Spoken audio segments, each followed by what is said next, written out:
Hello and welcome to the Rakyat Times TV News. I'm Mick Hu. The long weekend is over, but the battle against the Goods and Services Tax (GST) is far from over. However, there is a glimmer of hope. Multimedia and Communications Minister Datuk Seri Ahmad Shabery Sheikh has said that he is looking for a mechanism to exclude the GST on prepaid telco cards. Claiming to have taken cognizance of the people's complaints, the minister said that he would meet telco CEOs to find a mechanism to ensure that the people get what they pay for. Obviously, someone has woken this administration to the fact that the GST is burdening the Rakyat severely. On Friday, the May Day rally garnered a commendable 15,000 people.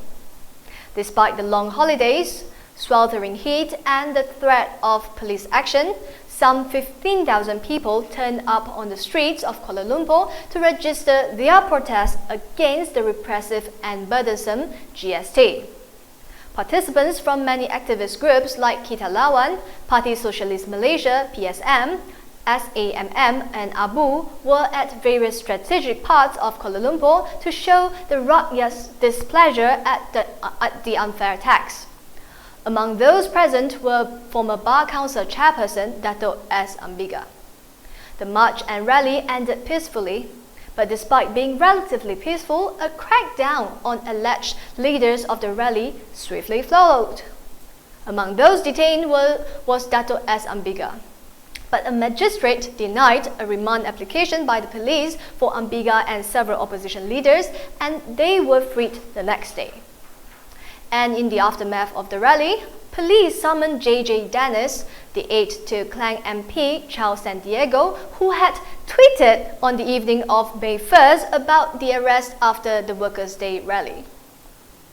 He had tagged the Twitter handle of Inspector General of Police, Tan Sri Khalid Abu Bakar, who then tweeted a reply urging Dennis to berhati-hati, which means to be careful.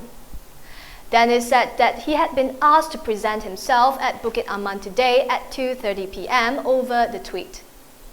He added that he would be there with lawyer and DAP lawmaker Gobind Singh. Moving on. US military helicopters began reconnaissance trips on Monday to assess remote areas of Nepal devastated by an earthquake that had killed more than 7,300 people. 9 days after a 7.8 magnitude earthquake brought death and destruction to the Himalayan nation, the helicopters began surveying mountain villages. 4 tilt-rotor Ospreys have also arrived in Nepal. The Ospreys and a US Air Force C-17 aircraft touched down in the capital Kathmandu on Sunday. A Nepalese official said the US aircraft would also airlift victims out of remote areas which had suffered some of the worst devastation following the April 25th earthquake. While the official death toll for Nepal rose to 7,365 on Monday, with some 14,000 injured, authorities warned the final tally would be much higher. More than 100 people were also killed in the neighboring India and China.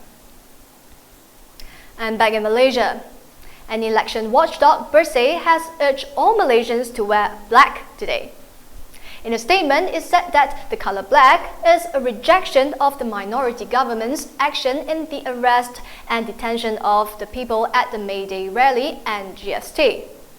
This action also supports our demand for a clean and fair election in this country. And that was the news on Rakyat Times TV. We'll be back again tomorrow, same channel, same website.